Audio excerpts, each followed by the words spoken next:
Ruslan. Thanks for coming. Glad to have you here. How are you doing? Thanks, Kasper. Hi, all good. Thanks. How are you? I'm doing great. So, Amazing.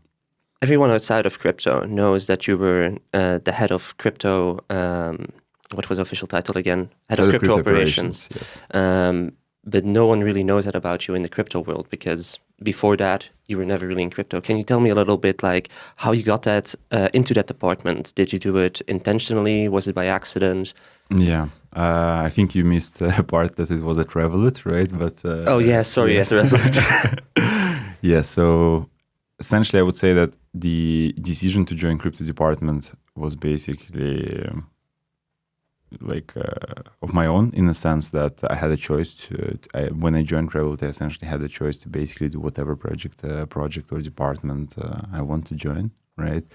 And back then the two primary options were acquiring and crypto, right? And like it was a no-brainer that crypto would be a much more fun place than than doing acquiring. Also, it was 2021, right? So everything was booming, right? Like crypto was basically driving Revolut's P&L, right? And if you're doing something at a big company, you probably want to do something that actually matters at this point, right? Mm-hmm. And like the opportunity back then was essentially enormous, right? Because Revolut, although even back then they had a massive crypto user base, right? Like the product was basically super limited, right? I think as far as I recall by now, they had 10 assets available for trading, and that's pretty much it, right? Like no deposits, no withdrawals, nothing, right? Like you just could trade the 6 assets within 6 markets within Revolut, and that's pretty much it. So wait, if you wanted to sell your crypto, for example, you had to sell it on the exchange itself of Revolut, and then to sell it on the app of Revolut, and then basically you just have those funds in the banking account. Okay, that's quite interesting. Like when you joined that department, was it, of course, like it was a fast-growing industry, etc. But did you have any kind of FOMO before you joined Revolut, that you were like missing out in crypto? Look, I didn't really have FOMO because the first time like I traded crypto like on my personal basis was in 2017 or something like that. So I was always like following at least the prices and what's happening. Obviously, like back then I thought that I'm following, right? Like in reality, I didn't really follow anything, right? But at least I knew what the prices were, and that's basically. Was my knowledge back then, and obviously like I understood the principles of how the stuff works, right? Yeah. But I never really was deep into it before I joined Revolut. And in reality, even within Revolut, right, you never really get super deep into the space, right? Mm-hmm. Because you are effectively building a product for super retail user base, mm-hmm. right? And obviously you have to take into account when you are like defining the product, when you're thinking about the market, etc., etc. Yeah, no, that makes sense. How do you think your life would have, be different if you joined the acquisitions part of Revolut instead of the crypto department? The acquiring, you mean? Yeah.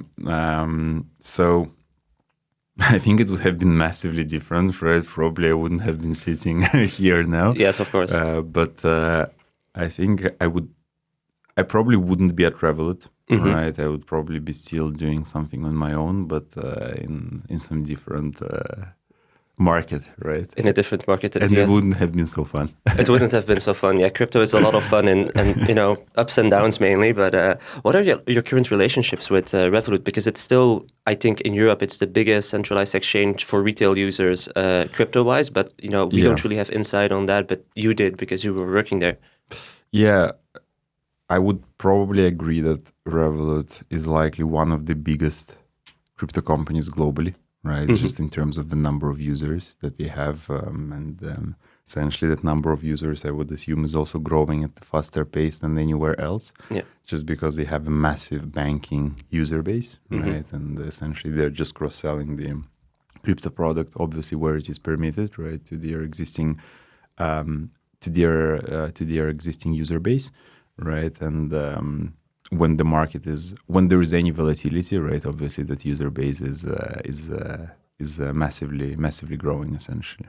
Yeah, and when you were at Revolut? What were like the more interesting projects that you were working on? Look, to be honest, I would say just the entire task to set up the department, to define the roadmap, right? Like to actually understand what we're trying to do, right? Like which users are we catering towards, right? How do we onboard them? What do we offer them? How do we price the product? Probably was the most challenging part, because effectively, like when I joined, the crypto department didn't really have like any strategy, and like it wasn't really a department. It was basically a team, right? Of, I don't know, like 15 people, maybe 10. I mean, that's already a pretty big team. For crypto, yes. For a huge company as Revolut, where you have, I don't know, like 10,000 employees, it's tiny, right? It's tiny, right? Essentially, the objective was first to understand what we're trying to do, right? And that was quite interesting, just because you actually had to understand the market, at least what is possible, right? And then also offer it to your users. Aside from that, obviously, I think I can talk about it now because it has been public. I think that Revolut was planning to launch Revcoin, right? Yes. And I was essentially driving that project, which was also quite interesting to define all the economics, right? To think through how it would work in the banking ecosystem. How would that token work? Was it like a stable coin, or, it's not going to be a governance token, it's probably going to be something else? No, it was it wasn't a stable coin, right? Like it was a utility coin, which basically would reward your activity within the platform, right? For also regular like financial transactions, where essentially you would get a reward in the crypto native coin, right? And then the economic value of it would be driven by two things, right? Like one is you could use it within the app, right, to gain certain benefits. And realistically, Revolut has like a massive product portfolio, right, where you can essentially redeem those tokens as effectively as points, right, to buy something within the app. And there were also plans for like massive partnerships in Web2, which would accept that currency, as well as potentially it could have been driven just by the revenue of the department which it was making back then. Do you think they're relaunching it? Because at the moment, Revolut has Revcoins in the app, I think on the right side even. Do you know anything more about that? Revcoins were basically like an evolution of the Revcoin project, right? I don't have insights on whether they are planning to relaunch it as a coin, right? So can't really comment on that. Okay, and you don't know anything about the strategy that they're playing over there? I mean, like I would say the strategy is pretty much the same as I guess as when I was there. Effectively, they are effectively working on expanding the product portfolio, right? Meaning that they've recently launched the spot exchange, right? So I'm sure that... Is that recent? Isn't that the already? spot exchange like half a year ago or something like that? Maybe 9 months ago, okay, right? But it is relatively recent. So essentially they offer, like they launched a proper spot exchange.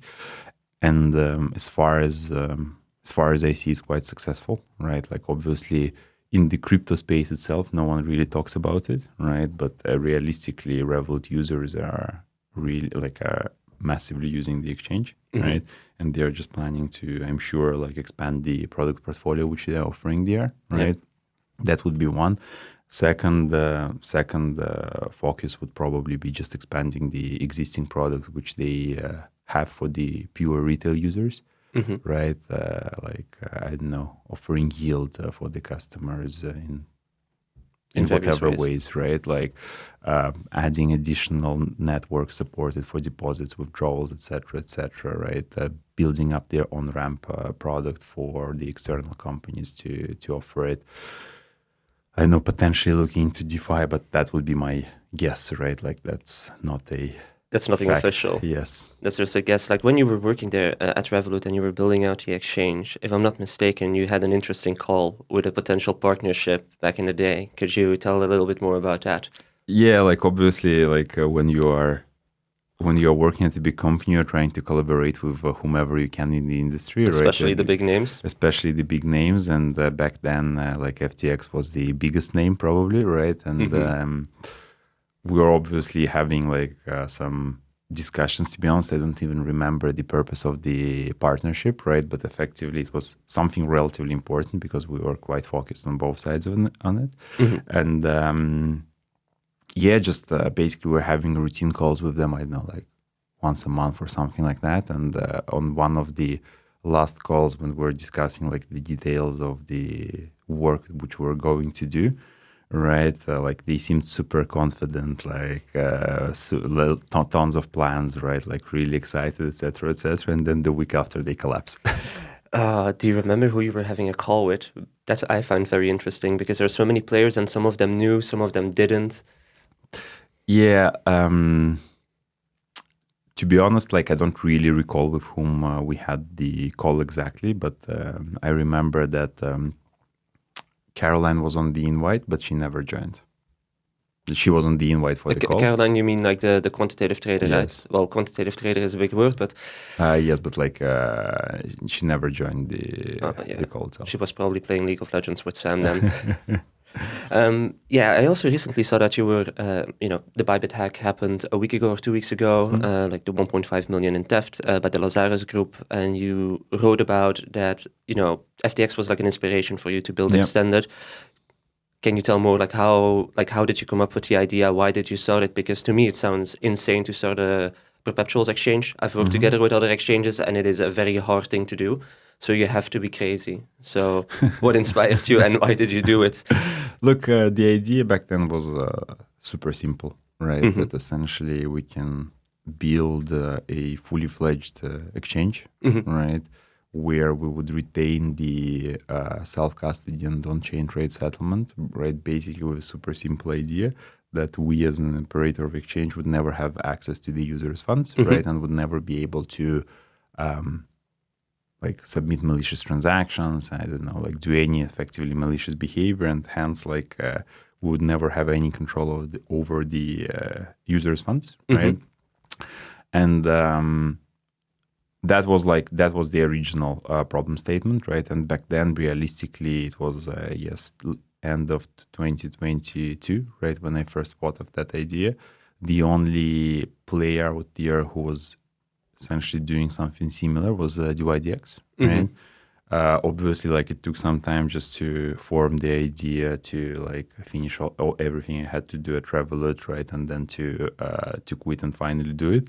Perps were the most obvious things to start with, right? Just because of the like volumes and the revenue as well, and the revenue as well, right? And just the significance in the market. And yes, by now, obviously, like it's a super competitive space, right? But I think, as we have seen with many examples, right? If you consistently try to do just the best product out there, right, you will at some point succeed, right? And I mean, I think that we're already taking the right steps when I'm looking at the exchange right now. So hopefully that we look back in like a year or two, and then we're on top above Hyperliquid and the rest. Now, regarding the Bybit hack, according to recent research by ZachXBT, it was also linked to the Femex hack that happened a month or two ago. It was also tied to the Gate.io hack, if I'm not mistaken, and there were some other exchanges as well. Security is really important, and with this recent attack, it was on the safe front end.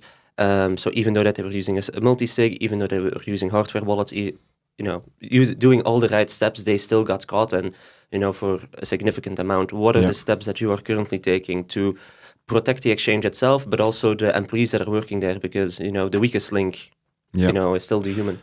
Look, realistically, right? I think the biggest protection, right, for us is the fact that we just don't have access to the user's funds, right? Like obviously, like as we see with an example of Bybit, right? Like any system can essentially be hacked because at the end of most of the system, there are humans involved, right? So, and obviously, when you just like don't have access to the user's funds, right? Like the worst thing which could happen is that you would lose the funds of the company, right? But you would still always preserve the funds of the users, right? And that's the most important, right? Like as for the funds of the company, right? And for the funds for our own funds that we have on the exchange, like obviously we're taking like all the, I I would say, safety measures that are possible, right? Like, and working towards improving them, right? But essentially, the key point is still that as long as like, no matter what happens, as long as the user's funds are safe, right? That's the only important. That's the only really important thing. Right? Yeah, of course. But you never know. Like, let's say that there is like not even a smart contract gets hacked, but there's like an upgrade, for example, that gets pushed to extended, and then it would steal the funds that you deposit on the exchange or something like that. Do you have like any idea how to protect against stuff like that, or do you have any plans with that? So, like, you mean that effectively at the process of the deposit, the user actually... Yeah, or like that there is like an issue, let's say that we, we push out an update, or our front end gets hacked, etc. Because that's also the thing with Save, like Save, the front end got hacked. Did you already look into, how to protect yourself against that with extended? Like we personally already talked about like putting up alerts if there was like a DNS change and stuff like that. Are there any other steps that you've taken so far? Yeah, look, so essentially we have alerts on all the type of the abnormal activity, right? Like, I wouldn't go probably into the details of how they work, right? But essentially the team is alerted on any sort of the abnormal activity, right? That's one. And also secondly is that after the Bybit's hack, we just, the entire team effectively spent a couple of days, right? Even maybe a week, just thinking through what else can be improved, right? And upgrading all the security measures, right? But I would probably also not go into the detail it's of good how that they you don't work. do that. To just keep yourself safe. But I mean, for me, the bullish thing about Extended is a team. Like I'm part of it, of course, but I also see, how you guys are building. I've met the entire team now, also in real life. I can see that you guys wake up, you go to work, and then you go back to sleep, and then you repeat it constantly. I see that you guys are pushing out a lot of interesting features, but can you tell us a little bit more about the vision of Extended? Because at the moment, people see it as the perp DEX. We recently launched our point system that people got excited about, and traders seem to be happy because we're rewarding the real users. But yeah, can you tell us more about the visions, the features that are going to come out? Yeah, the reason why we're not like revealing our full product roadmap is just because we don't want to overpromise before it is delivered, right? That I understand. And like delivery sometimes can take more time than we expect or plan, right? But essentially, the next steps for us would be first to launch the Vault, right? Then to launch the points program, right? Because currently we've only dropped the points for the early participation. Then the next main focus for us, which we already started working towards, would be adding borrowing and lending within the platform, just because that would allow to support the cross-asset unified margin, where essentially you can deposit any asset as a collateral and trade USDC settled perps, right? Like, and if you have a negative balance, you're borrowing, and if you have positive balance, you're essentially lending. And after that, we'll add spot, right? Like, spot will come a bit later than borrowing and lending, most likely, just because for spot we would require more liquidity, right? And it's probably useless to launch spot without any decent liquidity, right? Like, we can use effectively external aggregators and DEXs for the purpose of the liquidation of non-USDC collateral. So hopefully at some point in summer, right, I don't know yet when, right, either in the middle or closer to the end, we'll effectively offer cross-asset collateral unified margin with spot perps, obviously leverage spot and inbuilt borrowing and lending markets. And then the long-term idea is that essentially we'll open up the logic of the unified margin, right, for the external applications to build on top of it. So imagine if you want to build an options protocol, right, instead of building the unified margin logic of yourself, right, you would be able just to plug into the unified margin logic of Extended, and hence basically perps would become just one of the examples, right, that essentially is built within the Extended ecosystem. I see. Can you tell me a little bit more about the vault, because it has it's a pretty wide term, so to say. Like, what type of vaults are we talking about? So as the first stage, that would be like a pretty standard vault, right, where essentially users can deposit their funds into into the vault, which performs like a market making strategy on the exchange. This is by Extended itself, right? That vault will be by the Extended itself, yes. Like we're not planning to, currently at least, we're not planning to launch vaults. We're not planning to launch the ability for the users to create vaults, right, for other people to deposit funds, just because, we haven't really seen traction, right, for user-driven vaults, right, across the competition. Secondly, we're slightly concerned about the security/legal outcomes of that, right? If anyone can create a vault and then people can deposit into that, and effectively, we don't think that's the right path, at least for us, right? Hence, that will be the extended vault. I see. And Extended has been live for, what is it now? I think 4 or 5 months? I mean, we've opened the mainnet in December. Yeah, the mainnet I'm talking about. Yes, the mainnet was just opened on December, but we've been running in the closed mode, I think, from August to September. And how long have you been building the exchange itself? Yeah, look, I would say that we've started the company in summer 2023, right? Then I think by October, effectively the entire team was set up. We knew how we start, what we start with and how to build the product. So I would say that the active development probably started in September, October 2023. All right, so you've been building the exchange for quite a while now.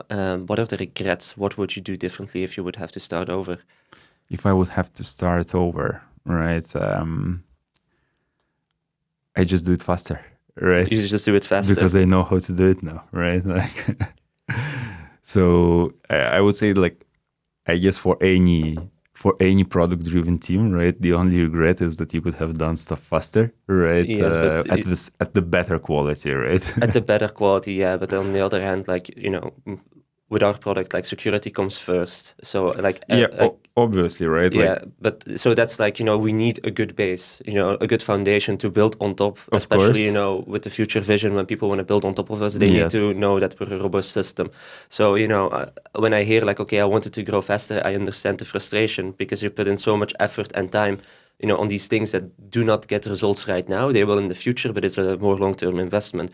And it's a pain in the ass to just deal with that, especially as a founder who has, investors and you have users that, that want to get features as fast as possible. But we've also seen it with a lot of exchanges that they get a raise, they start building an exchange, they focus on, pushing out as many features as possible. And then a little bit later they die down because the foundation is just bad or the implementations of certain functions are horrible. No, I definitely agree, right? When I'm saying that we could have delivered it faster, right? I assume that we would either keep the existing security standards or would have them better. But in a sense, when you just look back, right? When you know all the things that you've done, it always seems much simpler, right? Than it actually was. Just because you already know all the stuff, right? So from the current perspective, I think we could have done it faster at the same quality with the same security or even maybe better quality, right? But obviously back then when we were building, right, we just didn't know the stuff we didn't know, right? Yeah, exactly. And I'm sure that even now, right, we don't if we talk in a year from now, I would tell you the same stuff that 100%, especially with the point system. We changed it 100 times, I think, at least. Yes. Yeah. Yes. It was a total mess. But anyways, we've talked about the things that you would do differently, but what are some of the moves that you've made that you're really happy about and that you would not change? I think that at the foundation of every company, right, there is the team, right? And I think that we've done a really good job in gathering together a team, right? So I would say that this is the most important and the best decisions were related to hiring, right? We effectively had almost not we didn't have any hiring mistakes, right? So we hired right people at the right time, right? Maybe we could have hired some of the people faster just to move faster again, right?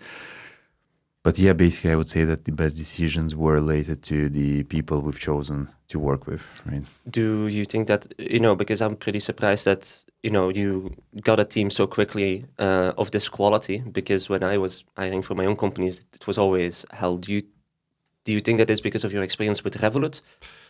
I mean, that definitely has a huge role, right? Mm-hmm. Just because Revolut is a massive company and there are a lot of people who, like a lot of them have already left the company, but like you know them when you work there, right? Or they are still in the company and you can always leverage those contacts, right? Also at Revolut, I've seen how the hiring processes look like, right? Like, and we were, like Revolut was hiring a massive amount of people.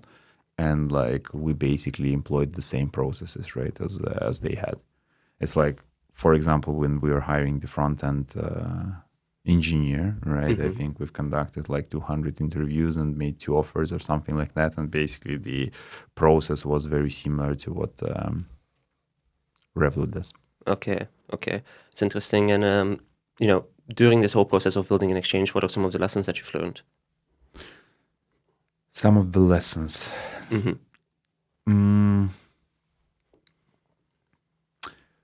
Probably the most important lesson, right, is that essentially before starting implementation, it's better to spend more time scoping everything out in super detail and thinking through all the edge cases before actually starting the implementation. Because then, if you've done something on the high level, right, and like that was implemented, you will spend much more time rebuilding the stuff, right, versus doing it properly from the first time. But aside from that, I would say that everything was pretty much as expected, right? Yeah. Interesting that you say that, because in my experience when I was building quantitative strategies, a lot of times I would, scope everything out, think about all of the edge cases, then I would actually build it and realize that it works totally different. How do you find that balance between, scoping everything out and also building it and, getting a real feel for it? Like when you are building the underlying system, right, and just the base, you are correct, right? Like basically you need to build something, try whether it works, right, and then essentially redo the stuff, right? But when you are building on top of the existing system, right, you actually know how the entire base already behaves, right? Like you know all the interactions, like you know the entire logic. And when you add something on top of that, right, like you can actually pretty clearly envision how it will work, right, and think through most of the edge cases beforehand. I see. All right. Also, a bit off topic here, but a lot of my friends have been DMing me about the point system. They're excited about it, but they want to earn more points. How can traders earn more points? I mean, look, our system and principle on top of which we built it is pretty simple, right? Like all organic user activity, right? Like will be rewarded with our points, right? And at the current stage of the exchange, basically organic user activity is trading, referring, providing liquidity, right? So it's pretty simple, right? Okay, so basically, because we don't have paid market making deals with anyone, so for market makers that actually, want to make with us, they don't get a paycheck, but they can actually earn points if they do a good job. Yes, like overall, what we decided at Extended is that like paying anyone to do the job, right? Like either on providing liquidity or like I don't know on the go-to-market or whatever doesn't really like work. Yeah. And I mean it's super simple, right? Like you're paying someone to do the job, they have to earn margin, right? Yeah. It's always cheaper to do yourself. Yeah. Cheaper and probably more efficient, just because the quality of many teams like is not really great. Like I'm not talking specifically about crypto, but like overall across all the industries, right? Like there are very few. I mean, like if you want to do something at the top-notch quality, you have to work with top 5% of the companies or of the people, right? Like, and sometimes it's easier to build stuff of the good quality of yourself versus finding like a proper partner to do it, just because you would never know how they actually work. That's why you also are building the market making vault. Yes. Yeah, that's great. How is that actually going? Like, because that's something that's a little bit out of your normal scope. Like, how did you approach the market making vault? So essentially, like one of the team members in the team, I would say, has a pretty good and extensive experience in trading, providing liquidity, various doing various strategies, and essentially he is fully focused on that. Right. Currently, we're testing the strategy. So essentially, liquidity which you see on the exchange and the logic which it provides it with is effectively already the vault strategy. It's just not available to anyone yet to deposit funds. Right. I see. When do you think that is going to be live? I don't want to overpromise, right? But I would say that will be live at least in at maximum in the next 1 to 2 months. Okay, maybe earlier. We'll see. Okay, that's good. Well, I'm looking forward to it at least. Do you also get points when you deposit into the vault? That's maybe important for people because I know with Hyperliquid, people were depositing in the vault, but they weren't sure if they were going to get points. And because our point system, we're now, we dropped the early participation points. Now we're revising it to see that everything is going well. And then we will have rolling points, I think, also on a weekly basis. But maybe it's interesting for the viewers that are... Providing liquidity is a super organic activity, right? So I don't see why it shouldn't be. So the points being earned in the vault are going to the users that deposit. Yes. Yes, that's basically what I was trying to get. What's your overall view on crypto at the moment? What's your vision? What are you excited about? Look, the overall view is that essentially the way I think about it is that there is quite a lot of resources, teams, and people who effectively spend their time on very short-term driven activities, right? Effectively launching a project and hoping to effectively, I don't know, make some money in the next half year and then switch to the next thing, right?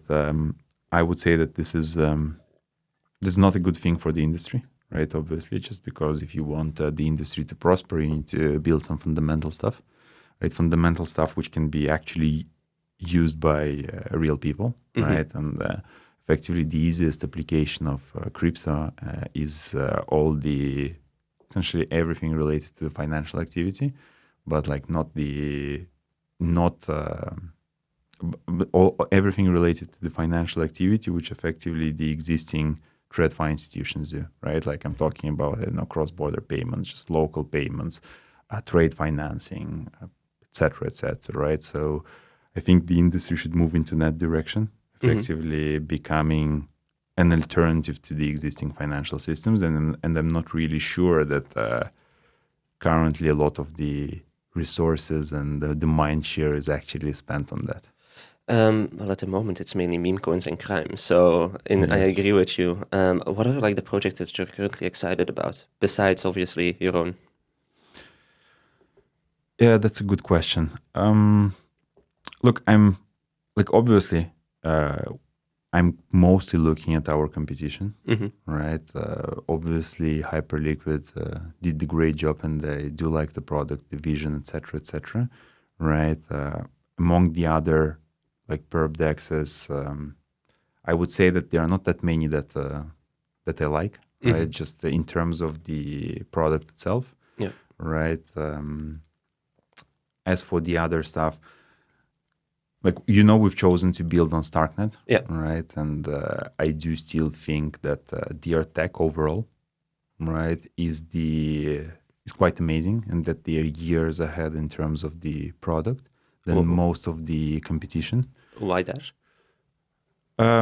Why that is, for example, if you think about its finality, right, it's essentially almost instant, right? You can withdraw from StarkNet to Ethereum, achieving finality within an hour, right? Compare that to Arbitrum.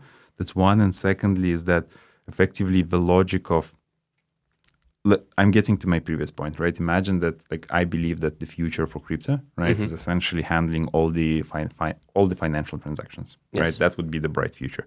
Now, to handle the financial transactions, you need privacy, right? Because, for example, if I'm paying with, imagine if you're using crypto for everyday payments, to buy a coffee or to do some other stuff which you do in the real life, you would never want anyone to see, right? What you're actually spending the money on. Exactly, right? And fundamentally, the ZK and the Stark stack would unlock that, right? Because the entire idea of the ZK and Stark stuff is that you can essentially prove the computations without really revealing the details. Yes. We also have a partnership with StarkNet. Yes. Can you tell me a little bit more about that? Yeah, I mean, like essentially we are working together with their team, right, on our roadmap to launch the unified margin logic to expand our product, and they're quite good. That's Are they looking to build, because, if we're talking about the features that we're looking to implement, you were saying that you want other people to be able to build on the extended ecosystem, basically. Is StarkNet planning to build on top of us, or is it just that they see like the vision of the team and they want to push us further? No, I mean, like currently we are building on top of the StarkNet, right? And essentially they are helping us to build all the like on-chain related infrastructure related to the trade settlement, validation, like et cetera, on top of the StarkNet, right? Yeah. Now, our long-term vision will be that we are still likely settling on StarkNet, but we have our own like set of validators which effectively validate the business logic of extended ecosystem, including all the applications that could potentially be building on top of it. I see. And like that's everything about the partnership, or is there more? I mean, like the core element of the partnership is that we are effectively co-developing. They are helping us with the development of the product, right? And we have engineering resources from their side to help us push our roadmap. Right? I see. And what is, besides, the money market and all of that, is there anything else on the roadmap that we, didn't share yet?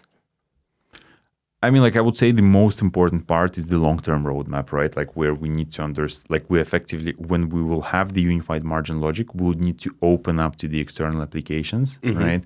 After that, imagine that you have, I don't know, like multiple applications which are all using the same unified margin logic, which essentially implies that if you deposit funds on extended, and if there is a prediction market within our ecosystem that will be sharing the single margin, right? The next step would be to essentially do it to make sure that the entire business logic of the unified margin, right, is validated in the distributed way, right? Where effectively we have our own validators, which are making sure that the system is resilient, running safely, etc., etc. I see. You worked with quite a lot of the perp dexes, right? Like, why did you choose to mainly focus on extended? So back then it was, I think we met 2 years ago. It was because of Michiel. He introduced us. I am still working for one of the competitions that you were simping for. And when I had a call with you, it was like, well, first of all, it's, you were ex-Revolut. So that's already like, a badge of quality, so to say, a quality label. Then when I was having a call with you, you seem, how can I say it? You are a functioning autistic guy with social skills. Functioning autistic guy. Like what I see too many times in crypto is you have like these stereotypes. You have the social guy that, he raises money, he's going to do BD and get partnerships and then go to all of the crypto conferences, host events, basically emptying the treasury and then being like, we tried and it failed, whatever, but actually they never built something. Then you have the, super cracked coders that like really know their stuff, but they are so, they're so stuck with their vision and they refuse to take any input from others. They believe in their niche tech stack that sometimes hasn't been proven yet. And like you need to find some kind of middle ground. And when I was having a call with you, you seemed, very on point, quite aggressive, but not too much.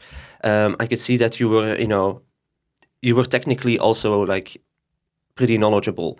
When I was having a call with you for the first time, I had a good gut feeling about you as well.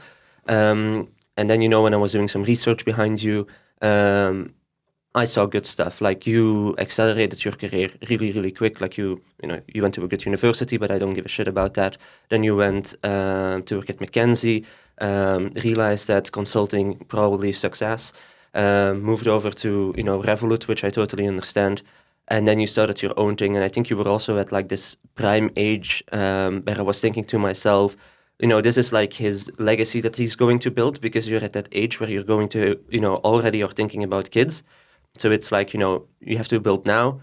so that, once your kids are at a certain age, the company has already been established and, you can spend some more time with them, etc. So there were multiple factors that were overlapping and, good guess because you recently had your daughter.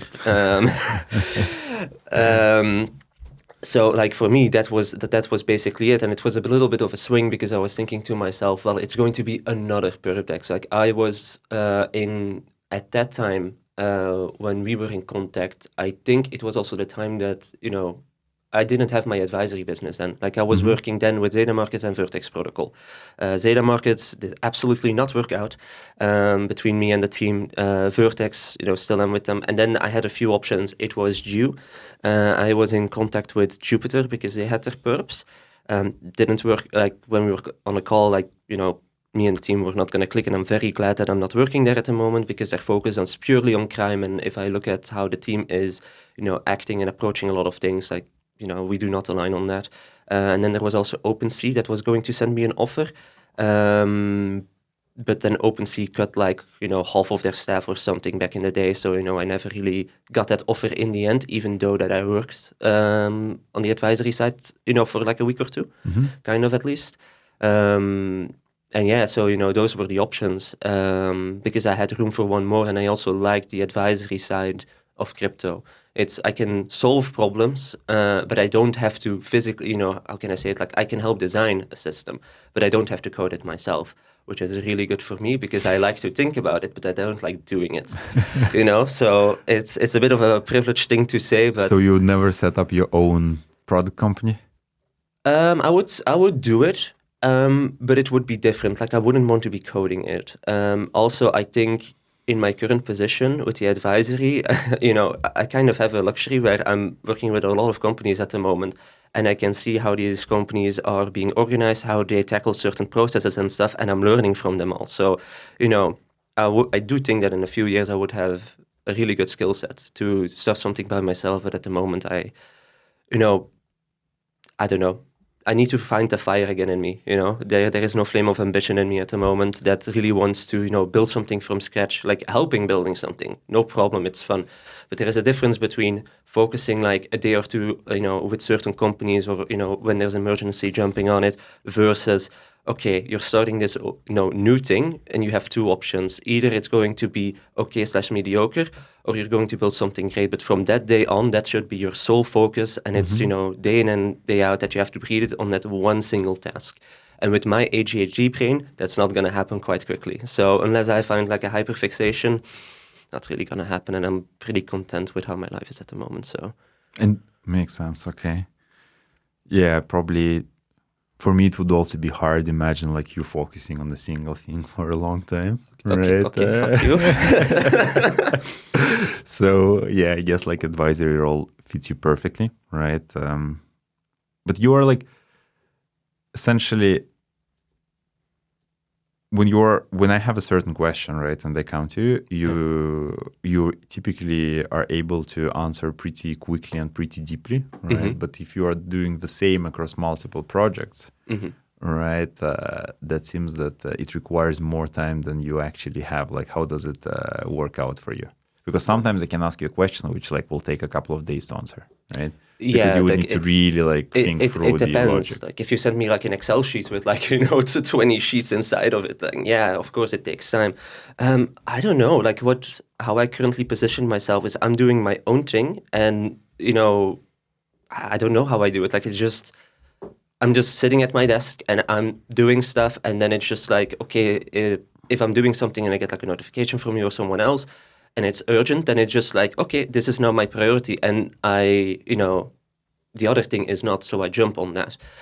If I'm busy with something that is more important than what you're telling me, which is very rarely the case, I just tell you like, I need a bit of time, or there is, something else that I need to focus on or whatever. I mean, that's basically it. I don't really know how I do it. You just kind of do. You don't really think about how you do it. Yeah, makes sense. Makes sense. What do you think we could have done better at Extended? At Extended? Hire Fabio faster. We hired him fast. Yeah, we hired him very... Yeah, but I mean, like, I think if he joined the team earlier, it would have been better. One thing that I still would like to see, and I like we mentioned it in the very, very beginning. I don't know if you remember about the customizable layout. Customizable layout, you mean the one which you can change on the screen, or the one which just changes with the size of the screen? Like no, where you can, as a user, can switch it. Like BitMEX, for example, has a very good system where you can drag and drop. The framework is called Grid.js, if I'm not mistaken. I even sent it to you back then. We actually built it, and it was in the original version. The reason why we removed it is just because I didn't like that people could do math super simply, right? And for the people who are not like... and effectively... You can make the mess on the screen super quickly, right? And the people who are not really like familiar with the customizable screens, right? Like that could be an issue, right? Because you just move one thing, right? And then the entire layout breaks, right? You do have locks on it, so you can like lock it. And yes, then you have. Hyperliquid does that, for example. You have locks, but we'll see. Also, like our logic was that the trading screen should fully fit, right, into the screen size which you have. Yeah, right. I do agree with that, because too many exchanges, you have to like scroll down, and there are too many elements, like a newsfeed, for example. I just don't like the logic of scrolling, and hence like what we are trying to preserve is that at any screen size, right, like your trading screen will always fully fit, right? And with the customizable and drag and droppable like layout, that would break, right? That would break just because people can move the stuff out. Yeah, no, I definitely get it. Maybe it would be a good idea for like a pro version, for the pro traders, that they have like something else, or maybe a desktop native app. Or maybe at some point we'll have enough time and the resources to actually think it through in a way that you can, on the one hand, customize it, on the other hand, not break the logic. I think if we ever build like a pro desktop native app, like Kraken Pro, for example, has, I think that would be pretty cool. They basically bought out CryptoWatch, and then they implemented it in their pro version.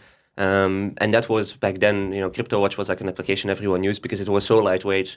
And then Kraken basically discontinued it, and it was like only for our exchange and screwed over a lot of loyal users like me. But oh well, makes sense. I think that's it then. Yeah, probably yes. So right, check out the exchange, boys. And if you have features, send it in the Discord, send a DM on Twitter, either to extend it to Ruslan or me. My DMs are always open, and I think that's basically it. Thanks, Kasper. Yeah, no problem.